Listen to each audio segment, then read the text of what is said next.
नमस्कार साथियों। पुराने समय में जो जहाज चलते थे ये पतवार से ही चलते थे। इन पर बड़े बड़े त्रिपाल रूपी कपड़े बांधे जाते थे और इन पर जब वायु का दाब पड़ता था तो समंदर में जहाज को आगे बढ़ने में सहायता मिलती थी।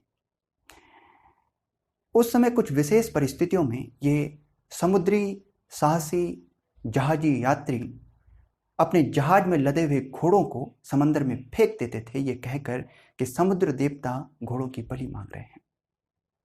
ऐसा कब होता था, क्यों होता था, हम जानेंगे। इसके लिए कुछ भूगोल की बातों को आपका जानना आवश्यक है। सूर्य तप, सूर्य का प्रकाश जो धरती तक पहुंचता है, सूर्य तप कहलाता है। अंग्रेजी में इंसोलेशन, इनकमिंग सोलर रेडिएशन। ये सूर्य तप जो धरती तक पहुंचता है, ये धरती को गर्म करता है। धरती का जो भाग सबसे ज्यादा सूर्य तप प्राप्त करता है, ये विषुवत रेखीय क्षेत्र है। 5 डिग्री नॉर्थ से 5 डिग्री साउथ का अक्षांशीय क्षेत्र जो है, ये विषुवत रेखीय क्षेत्र कहलाता है। ये सबसे ज्यादा सूर्य तप प्राप्त करता है, सबसे अधिक गर्म क्षेत्र है। पृथ्वी जब गर्म होती है तो विज्ञान कहता है कि जब कोई वस्तु गर्म होती है तो वह विकिरण के रूप में ऊष्मा को उत्सर्जित करती है। तो जब पृथ्वी भी गर्म होती है तो वह भी विकिरण उत्सर्जित करती है।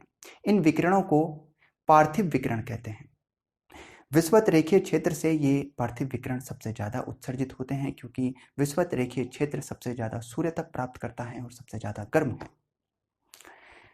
यहां जो सूर्य तप से गर्म पृथ्वी पार्थिव विकिरण उत्सर्जित करती हैं, तो पृथ्वी से संलग्न जो वायुमंडल है, वायुमंडल में जो गैसें हैं, उनके अणु गर्म होते हैं।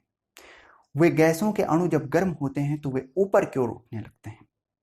इसमें कुछ जानने की आवश्यकता नहीं है। गर्म गैसें हल्की होती हैं और वे ऊपर उठती हैं।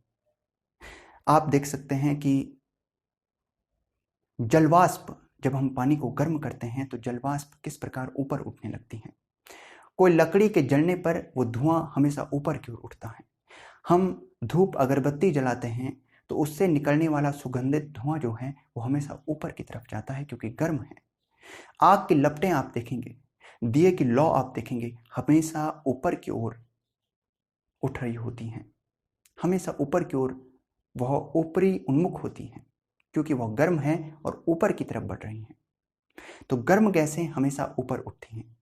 इसी प्रकार पृथ्वी के पार्थिव विकिरण से जो पृथ्वी से संलग्न वायुमंडल है, उसकी गैसें जब गर्म होती हैं तो वे ऊपर की ओर उठने लगती हैं।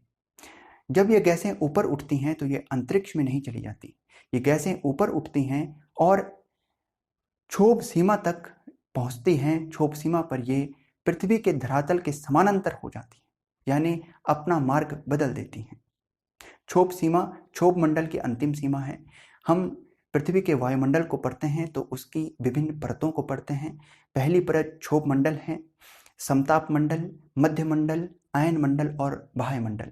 क्षोभ मंडल की सीमा धरती से लगभग 16 से 18 किलोमीटर, विषुवत रेखीय क्षेत्र में 16 से 18 किलोमीटर दूर धरती से ऊंचाई पर ऊपर की तरफ, ये 16 से 18 किलोमीटर ऊंचाई पर है।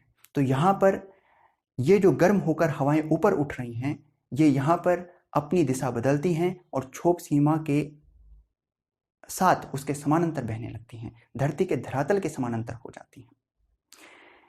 इन्हें जेट धाराएं कहते हैं।